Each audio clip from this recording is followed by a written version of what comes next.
ने फरमाया हमेशा मेरी उम्मत में इंसाफ का दौर दौरा रहेगा, यहां तक कि सबसे पहले इसमें सुराख उम्मिया का एक शख्स करेगा जिसका नाम यजीद होगा। एक और हदीस पाक है, ये मुस्नद अबी याला के हदीस पाक। सवाल एक ये भी था कि खून खराबा ही क्यों जो है हुआ वाकया करबला में, ये यजीद की बैत क्यों नहीं की हजरत इमाम हुसैन ने? यजीद की बैत कैसे करते? अगर कोई बेदीन बदमज़हब आके जो दीन शरीयत इस्लाम को मसख करने वाला बंदा हो, अगर वो आके अमीर बने तो फिर उसकी बैत तो नहीं अमीर बना कैसे फिर, अगर ये इतना बदबख्त? उसकी तो हिस्ट्री है। मैं आप सबसे पहले ये, क्योंकि माशरे में ना यजीद के चाहने वाले बहुत हैं इस दौर के अंदर, यजीद का दिफा करने वाले चाहने वाले इस दुनिया में बहुत हैं जो यजीद यजीद करते फिरते हैं। जैसे हम इमाम हुसैन का मोहब्बत करते हैं ना, दर्द भरते हैं, ठीक है, अल्लाह उनका अशर यजीद के साथ करे। ये यजीदी जो लोग हैं ना बहुत दर्द देते हैं, तकलीफ देते हैं इस दौर के अंदर, यजीद का दिफा करते हैं। यजीद अच्छा था, यजीद यूं था वो था, उसने हुक्म नहीं दिया, उसने पढ़ा लिखा कुछ नहीं होता लोगों ने, ठीक है। अब ये जो आपने सवाल किया यजीद, भाई ये सवाल बनता है, करना भी चाहिए, लेकिन ये मतलब नहीं है कि किसी की बात में आकर आप यजीद यजीद कहना शुरू कर दो इमाम हुसैन को छोड़कर। और जो बार लोगों ने किताबें इस पर लिखी है, मैंने पढ़ी है, बहुत तकलीफ दे मामला है। इमाम हुसैन के साथ जिस बंदे ने जुल्म की इंतहा की है, हाँ, अहले बैत के साथ जिनने जुल्म की इंतहा की, उस बंदे का दिफा कर रहे इस दौर के अंदर ऐसे लोग पैदा हुए हैं जो कलमा अपने नबी का पढ़ते हैं, नबी पाक अलैहि सलाम का, और यजीद का दिफा करते हैं, इमाम हुसैन की बात नहीं करते, उनके मसलों का बयान नहीं करते। अब आपके सवाल बहुत जबरदस्त है। मैं एक बात यहाँ पढ़ रहा था, बता रहा हूँ कि मैं एक हदीस पाक सुनाता हूँ आपको कि नबी पाक अलैहि सलाम फरमाया ला यज़ालु उम्मती कायमम बिल किस्ती हत्ता यकूना अव्वलु मन यसमुदु रजुलुम मिन बनी उमय्यता युक़ाल लहू यजीद। नबी पाक अलैहि सलाम ने फरमाया हमेशा मेरी उम्मत में इंसाफ का दौर दौरा रहेगा, यहां तक कि सबसे पहले इसमें सुराख उम्मिया का एक शख्स करेगा जिसका नाम यजीद होगा, ठीक है। इसी तरह एक और हदीस पाक है, ये मुस्नद अबी याला के हदीस पाक हदीस नंबर 871 है, जिल्द 2 सफ़ा नंबर 176। एक हदीस पाक बताता हूं।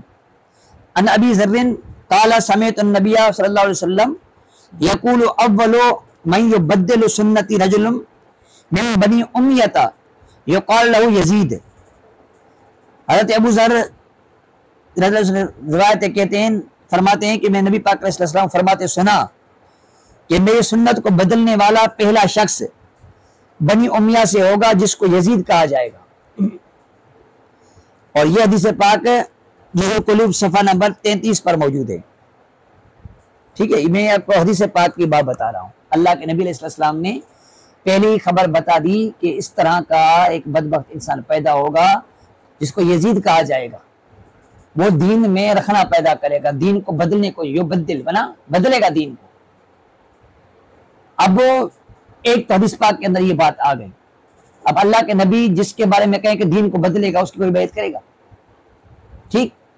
अच्छा, उसके बाद इस पर भी बहुत सारा कलाम सवाल जवाब बंदा कर सकता है, मैं जवाब भी दूंगा। लोगों ने सवाल भी किए इस पर कि भाई साहबा ने क्यों बैत कर ली, आके मुझसे पूछे क्यों से बैत की, वजह क्या थी, अहले बैत ने क्यों बैत की। हमसे पूछे ना, बैठे हैं ना साहब, साहबा की बात आप जो कर रहे हो ना, फला फला साहबी ने बैत की, अहले बैत के फला शख्स ने बैत की है, उनको हदीस का पता नहीं था, उनको अहले बैत का दर्द नहीं था। ऐसे अगर एतराज आते तो आए करें, इसके जवाब उलमाए कराम ने लिखे हैं, ठीक है। अब बात है यजीद की, यजीद के अंदर क्या खराबियां थी। यजीद के जो एतकादात थे ना बहुत बुरे थे, यहां तक कि बाज़ उलमा ने यार किताब के अंदर लिखा हुआ है कुफरी अक़ीदा रखता था, दीन का मजाक उड़ाता था, कुरान करीम की आयत का मजाक उड़ाता था, शराब की हुर्मत की जो आयत थी उसके बारे में मजाक उड़ाता था, सही है। और यजीद पलीद ज़िना को आम करना चाहता था, मुहर्रमात जिनसे शादी करना हराम है, माँ है, बहन है, बेटी है, इससे निकाह के हलाल होने का हुक्म देता था। हाँ, मुझे बताओ ऐसी कब बैत इमाम हुसैन करें? अगर उसकी बैत करते तो फिर ये जो नाच गाने ये जो होते हैं सिस्टम में, ये नाच गाने बाजे ये जो है ना, इसको जहर करार देता था। मुझे बताओ, अगर इमाम हुसैन शहीद ना होते करबला के मैदान के अंदर और यजीद की बैत कर लेते, आप कहते हो खूनरेजी क्यों होती? खूनरेजी तो जंगों में भी हुई। क्या जंग ओहद में खूनरेजी नहीं हुई? जंग बदर में नहीं हुई? हुई ना? तो कोई ये कहे खूनरेजी होती नहीं? भाई एक जलील इंसान अगर बैयत करने के लिए कह रहा है कि मेरी बैयत करो, और पता है इसकी बैयत करने से दीन में रखना पैदा होगा, वो सरेआम खुलेआम ये चीजें करेगा, तो उसकी बैयत कैसे की जाए? बात समझे? तो आप इमाम हुसैन ने कोई खूनरेजी नहीं की कि इल्जाम लगा इमाम हुसैन ने खूनरेजी की? तो उन्होंने की है खूनरेजी। इमाम हुसैन तो एक सुलह का पैगाम के लिए उनको समझाने के लिए गए थे ना, कि जो उनकी पे हैयत थी, सौम सलात का पाबंद था, शेर का पाबंद था, वो उस बदर क्यों गया तख्त नशीनी के बाद? ये त्योहार कहीं क्यों चेंज हो गए लोगों के कहने पर? और वो लोग कौन से हैं वो भी हमको पता है, जिस वजह से यजीद का बदलाव पैदा हुआ। तो ऐसा बंदा जो इतनी हराम चीजों का मुर्तकिब हो रहा है, उसके बारे में कहा इमाम हुसैन ने जो गलत किया उनको बैत करनी चाहिए थी। क्यों करता है इमाम हुसैन बैत उनकी? जो बंदा ही ऐसा खराब था। तो इसलिए तो कॉफी लिखे, ये तो दीन को बदल रहा है, मदद करे हमारी आके। और बाद में रिजल्ट क्या निकला? यानी अगर आप कहो इमाम हुसैन ने बैत नहीं की, कुर्बान हो गए दीन पर, हाँ, और फिर क्या किया?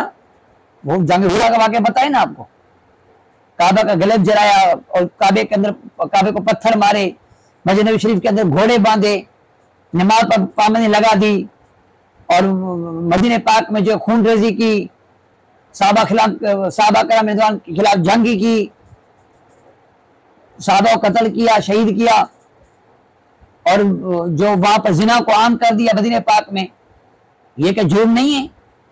फिर भी इस दौर के अंदर अगर बंदा यजीद की दिफा करे और बोले कि यजीद अच्छा था, यजीद यूं था वो था, इमाम हुसैन माशाअल्लाह बुरे थे, तो उसका हशर क्या होना चाहिए इस दौर के अंदर? और फिर किताबें लिखे। आज की बात यह है कि बोलना तो दूर की बात होती है, मुंह पर बोलते हैं, और बोलने के साथ किताबें बाकायदा लिखते हैं कि देखो मादला में एक किताब के अंदर फैसला कीजिए, किताब के अंदर मैंने पढ़ा, एक बात पढ़ी, उन्हें एक हवाले से बात लिखी थी कि मादला इमाम हुसैन को बागी करार दिया।